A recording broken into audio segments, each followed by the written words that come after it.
Today I am going to broadcast on personality, its importance, very good stuff from this video, especially on personality. And well selected questions I have given. I am sure if you go through that, you will be able to. Let us straight away enter into meaning of personality. Later on it came to mean the real nature of a man. It is the embodiment of physical, mental, emotional, social, moral and other traits of a human being. The word personality has been derived from the Latin word persona. The word persona means a mask. It is described in terms of an individual's contact, behavior, activities, movements, words and attitudes and opinions and everything else concerning the individual. In education, the word personality means all consistent patterns of thinking, feeling and behaving. What are the various definitions given by psychologists? Personality is a dynamic that determine his unique adjustment to his environment according to Allport. So personality is a dynamic organization within the individual, adjustment to his environment. It's a very famous definition by Allport. Often it is asked in the exams also. Personality is the total quality of an individual's behavior as it is revealed in his characteristics, habits of thoughts and expression, his attitudes and interactions, his manner of activity. This is according to R.S. Woodworth. So it's a total quality of an individual's behavior and the habits of thoughts, emotions, the way he expresses and the way he shows his characteristics. Everything is included as the total quality of an individual. That is called personality. It is a combination of both physical and psychological. It is an organized and integrated system. Personality is developed through social interaction. Personality refers to specific. Personality is self-consciousness. It is common character but differs from individual to individual. Personality is not static. It is dynamic and lifelong process. Personality is a product of heredity and environment. Learning and experience plays a vital role to develop the personality. What are the factors influencing the personality? Personality is developed by some factors. No doubt about it. The most important factors are two, namely personal factors and social factors. The physical structure of an individual, the main everything. The nervous system factors, both the physiological as well as psychological aspects of a human being, that comes on health, strength, size, intelligence, etc. Then what is the role of the nervous system and glands? Certainly it also becomes, if anything goes wrong in this, the personality affects. The person becomes affected in certain aspects of the normal personality. Some glands are involved to develop the individual's personality. For example, endocrine glands.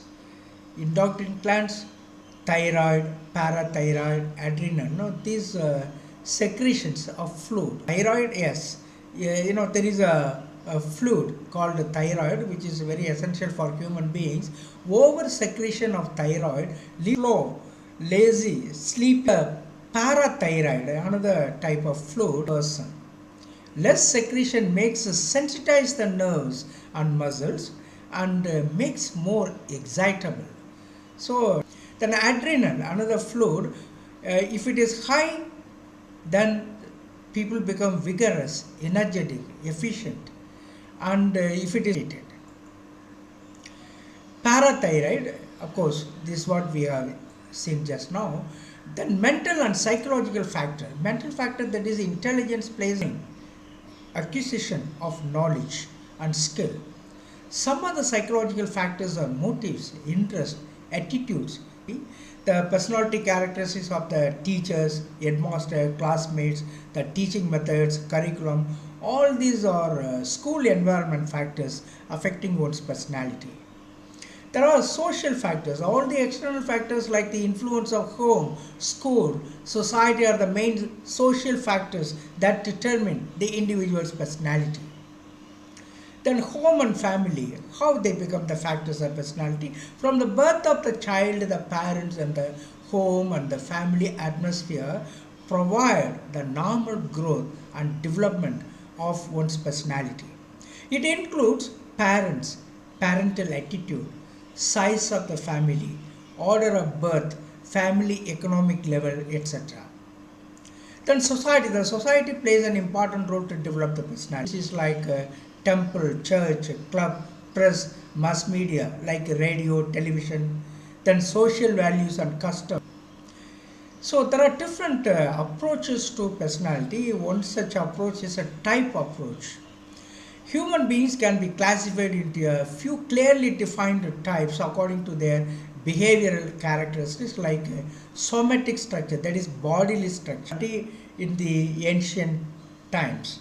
Later on only it is done in a scientific manner. All the researches on personality have been done through scientific methods and made more objective. But nevertheless, a types approach, a trait approach of the ancient psychologists certainly paved the way for modern psychology. So it is worthwhile to study all this. Hippocrates classification.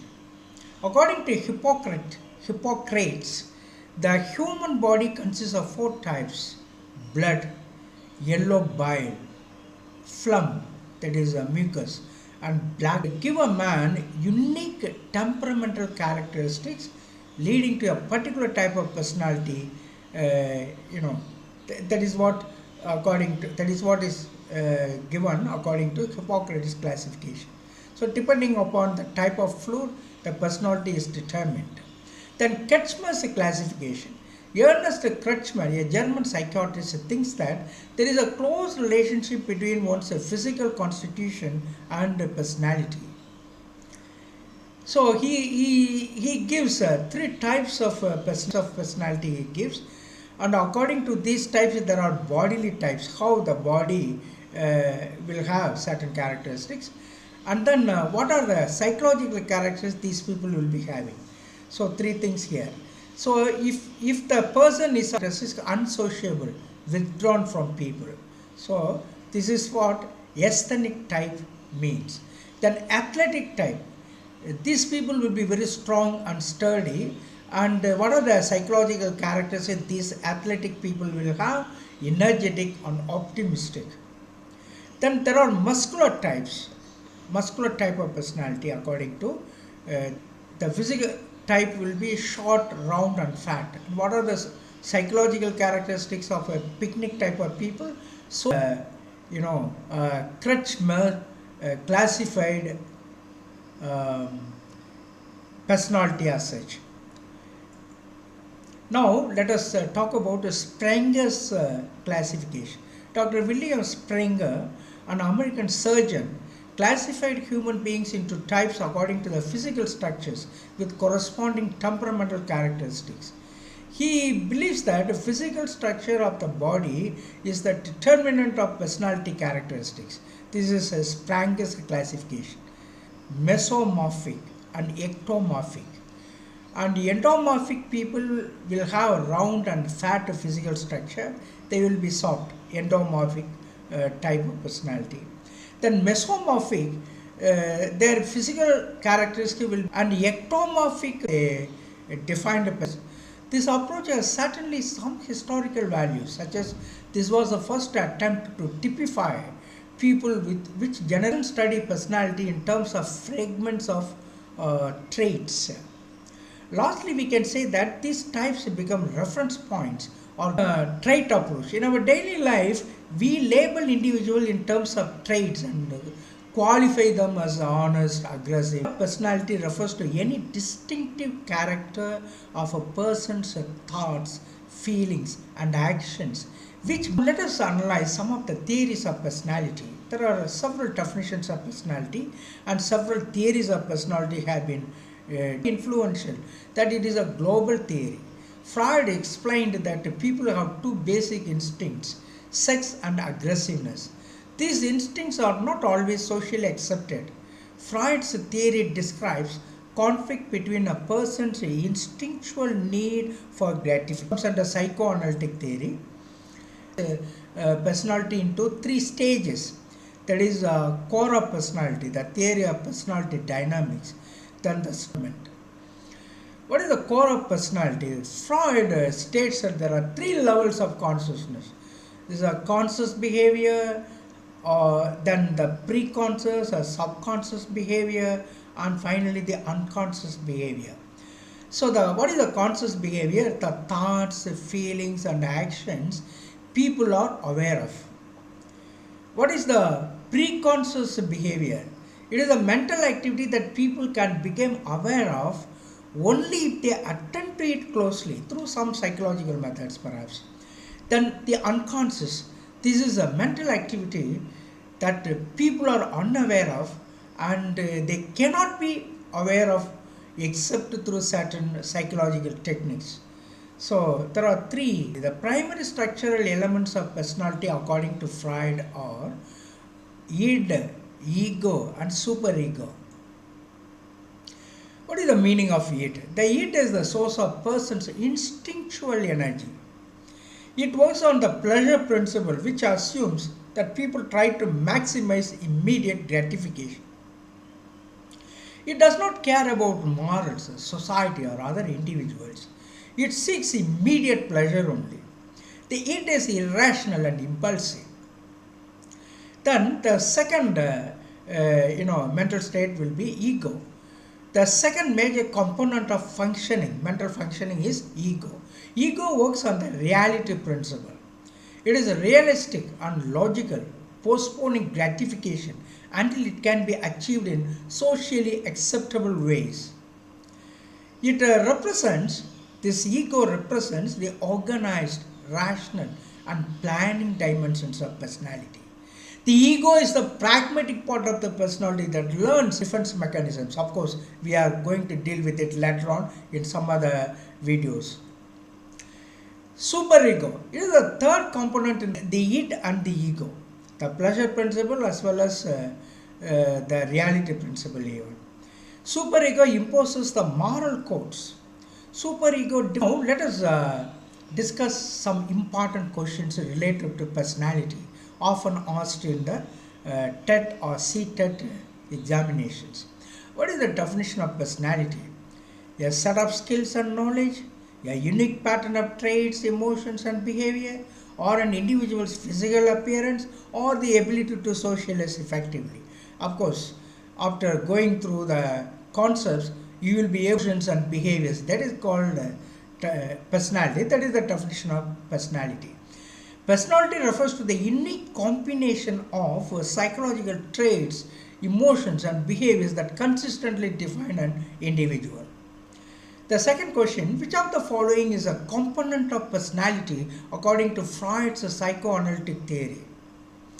Ego, social norms, memory, intelligence. The personality is divided into three components, that is id, ego and the superego. Ego is responsible for mediating between the unconscious desires of the id, that instinctual behavior, and the moral standards of characteristic that distinguishes one person from another. That is a trait, there's a pattern of thoughts, feelings, etc. used for describing the enduring characteristic that distinguishes one person from another is nothing but trait. Traits are enduring characteristics that consistently differentiate one person from another, influencing behavior across various situations. Which personality theory emphasizes the role of unconscious motives and childhood experiences? Humanistic theory, trait theory, psychoanalytic theory, social cognitive theory. Of course, you will be guessing correctly, psychoanalytic theory. So it only emphasizes the role of unconscious motives and childhood experiences. Psychoanalytic theory developed by Freud highlights the significance of unconscious motives and childhood experiences in shaping personality and self-discipline. What type of person is characterized by being organized? That is a conscientious. That is being aware of what is happening. No, conscientious. Extroverted, conscientious, agreeable, and neurotic. Conscientious individuals are organized, responsible, and self-disciplined, reflecting traits associated with conscientiousness. According to humanistic theories, what is the innate drive for personal growth and fulfillment called? Is it self-actualization, or determination, or conditioning? Finally he talks about the highest at the ladder will be self-actualization according to Maslow. So it comes under humanistic theories. Humanistic theories such as Maslow's hierarchy of needs emphasizes the innate drive for self-actualization, that is the realization of one's own full potential. Now next question, what is the term for the consistent tendency to behave in a particular way across various situations? That is the temperament. Mood, consistency, state, different alternatives given, but temperament is the term for the consistent tendency in behavior of human beings. It refers to the enduring and consistent tendencies in an individual's behavior across different situations. Whatever may be the situations, his behavior will be more or less stable, and that is called the temperament of a person. Going, social and assertive. It is introverted, agreeable, extroverted, neurotic, of course. For going out, making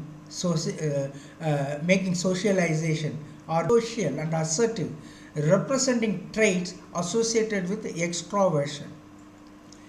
Now, what is the primary focus of personality in psychology? Is it behavior, cognition, emotion, all of the above? Of course, all of the above I have marked, guessed the right answer. Behavior, cognition, all put together as personality, because the definition of personality goes like that: thoughts, feelings, sentiments, etc., etc., attitudes, all put together as personality. So that way, all three domains, intellectual, values, and actions. So everything is included in the personality. So all of the above is the right answer. Personality encompasses various aspects including behavior, cognition, and emotions.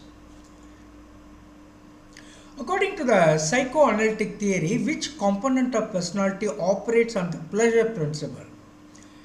Of course, pleasure principle according to Freud is id, that is the instinctual energy. So the id operates on the pleasure principle, seeking immediate gratification. So this component, that is id, operates on the pleasure of unconscious processes in shaping personality. Is it humanistic, behavioral, psychodynamic, cognitive? Psychodynamic perspective focuses on unconscious influences. Now, what term is used to describe the consistency of personality traits over time? So that is nothing but stability. Is it flexibility, plasticity, variability, but stability? The consistency of personality traits over time, stable, not changeable or not changing, more or less fixed like. Stability refers to the enduring nature. Is it to understand individual differences or to enhance interpersonal relationships? All of the above. Well, the study of personality is personal relationships. So studying personality helps in predicting behavior, understanding differences, and improving relationships. How does understanding personality contribute to mental health treatment? Tailoring interventions, identifying coping strategies, enhancing therapist-client rapport, all of the above. Of course, all of the above. So tailoring intervention means making certain things specific for certain people, especially for special children. So personality understanding aids in tailored interventions. What is needed for this on the personality aspect helps us to tailor certain things according to the needs of the individuals. Then coping strategy identification and rapport building. For all this, we need the knowledge, coping styles, resilience, perceived stresses. All of the above I have marked as the correct answer. Personality affects coping styles, to be prudent in other words. Then perception of stresses, what are the difficulties, what is really happening, or what are the stresses that we are undergoing, all these things. So personality influences stress management. If we have very good understanding of personality aspects, certainly we will be able to surmount all such difficulties in our lives. All this assertiveness, leadership and conformity, they become more responsible people in the society. Types, it is a mesomorph. So they analyze characteristics. The personality refers to the unique pattern of characteristics. Personality is the set of unique qualities and traits that characterize an individual. Personality involves emotions, of course. Personality encompasses a person's behavior, thoughts. Personality is what? It is static and unchangeable, dynamic and can change over time, or only determined by genetics, or limited to cognitive aspects. What would be the correct answer? It is dynamic and it can change over time. Many psychological theories suggest that personality is dynamic, ever growthful. Dynamic means ever growthful, and it can be influenced by various factors over time. So it can change. The difference is the main focus in personality psychology. Personality psychology focuses on understanding and explaining the unique characteristics and differences among individuals. Which of the following is a trait theory of personality? Is it psychoanalytic theory, humanistic theory, big 5 personality traits proposed by a famous psychologist? The big 5 personality traits, that is openness, part of trait theory. According to Freudian theory, individuals with a strong ego are likely to be impulsive or seek pleasure, manage conflicts effectively, be dominated by the superego. Ego is the reality principle, is a very prudent seeing. In Freudian theory, the ego is responsible for managing conflicts and balancing the demands of the id and the superego. Only for grading purposes, influences teaching methods and student interactions. What should be the correct answer? It influences teaching methods and student interactions. Understanding personality helps educators tailor teaching methods to individual emotions effectively, or be rigid in thinking. What should be the correct answer? A person with high emotional intelligence is likely to understand and managing one's own emotions and the emotions of others. How can personality assessments benefit organizations? Is it determining from understanding the personalities of both genetics and environment psychology? So that way both genetic, that is bodily predispositions, and environmental influences or psychological social stages of development in the id, ego and superego as key components of personality. According to Abraham Maslow, what motivates a human behavior and influences personality? Is it basic survival instincts, unconscious desires, hierarchical need theory? So the Maslow's